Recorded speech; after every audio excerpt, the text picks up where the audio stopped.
If you change your sound settings, it is not vanilla anymore, you disgusting casuals! Okay, for real, everybody is talking about no changes, about Lighsthope and the changes they should implement, and since I am not a grandfather, I think I could give you some insight of what my 2 cents are on the matter. What Vanilla WoW is or should be is not really agreed upon by the community, and this raging, throbbing debate that has been going around in Discord is living proof.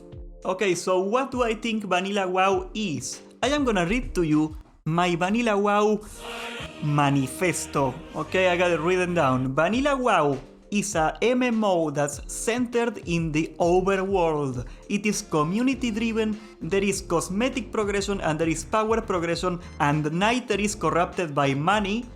The combat is intentionally very basic and simple, and your main driver of success is social skills and time investment. Alright, yeah, Vanilla WoW is a lot more things than that, but I think that's like the main factors that separate Vanilla WoW from Retail WoW or any other MMO for that matter. I think the no changes people are too strict and they do not understand the difference between the letter of the law and the spirit of the law.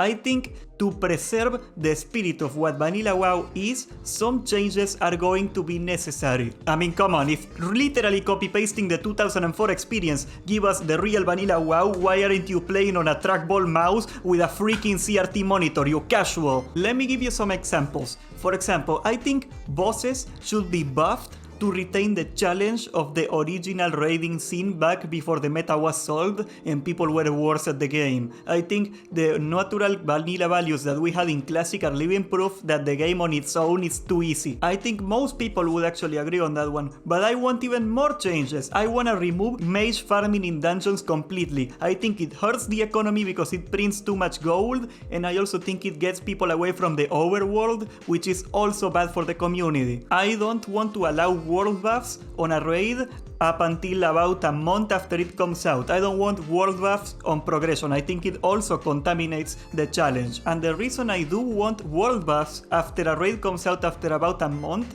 and I am willing to do this compromise, is not really because I like world buffs. I rarely ever bother getting them, but if you are a guild that is farming Molten Core by now and is like trying to do BWL, it's really hard to justify having to take 20 more minutes, 30 more minutes doing Molten Core just because you don't have the buffs. You know, it's like, let's call it, I don't want to call it a catch-up mechanic, it's a accelerate the rate that you're not progressing through anymore mechanic. I want a ridiculously high population cap on vanilla servers. For all y'all that don't know, Vanilla WoW servers when it came out were about a 3000 population cap, but this was simply a hardware limitation. We don't live under the constraints of the technology of 2004, I mean Classic does. Classic really freaking does, oh my god the lag. But we don't live in that anymore in private server world, so I don't think we should have that limitation. We have proven by Nostalrius, by Lighsthope, by whatever, that having a higher population leads to a better experience overall. Are there some negatives from having a high population realm? Absolutely. I think the positives far outweigh it. And also, if you really hate high population, we got like 6 low population realms. You can check them out. I mean, go to Darroshire, you're gonna love it. You're gonna love it. Speaking of hardware limitations, I don't want spell batching and I do not want melee leeway in Vanilla WoW. Those mechanics were designed back in 2004 because internet connections sucked. That is really not the case anymore. And having a modern connection with those mechanics makes certain classes insanely broken. For example, a warrior can hit you all the way from freaking China with that thing just if he moves around.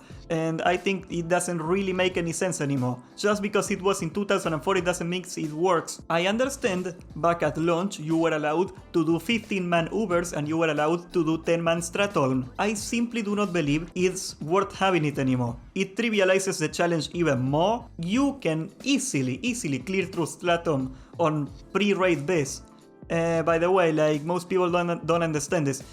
We had a 10-man Stratholm back in launch of Vanilla proper because basically classes sucked ass and itemization sucked ass. We got the modern talents and that means that classes are a lot more powerful than they used to be by a lot. And I think like having 10-man Stratholm doesn't really fit the power level we got now.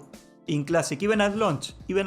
I have seen it happen in Lighsthope. It basically creates like a mini culture of people just serving with 15 men, not caring about anything, not interacting with other players in a meaningful way at all, just going through, doing your boom, boom, boom, boom, boom damage and just clearing it and doing over and over and over again. I mean, it's not fun. I want to have a little challenge, something to think about when I'm doing my Ubers, okay? I like Ubers way too much. I want Dire Maul on release.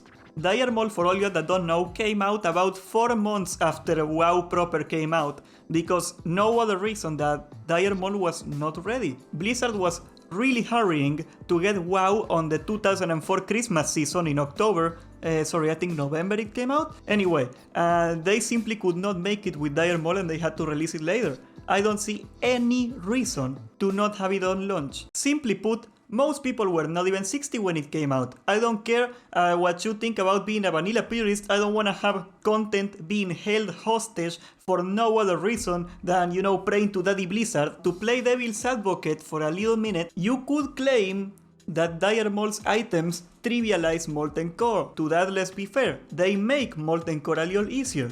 The problem with that logic is that most people are gonna be progressing through Molten Core before they get a chance to farm all their gear, okay? It's not gonna make a lot of difference to have better pre-raid beasts if you don't have the time to get your pre-raid beast before your first raid, okay? Dire Maul is hours upon hours of more content when you're level 60.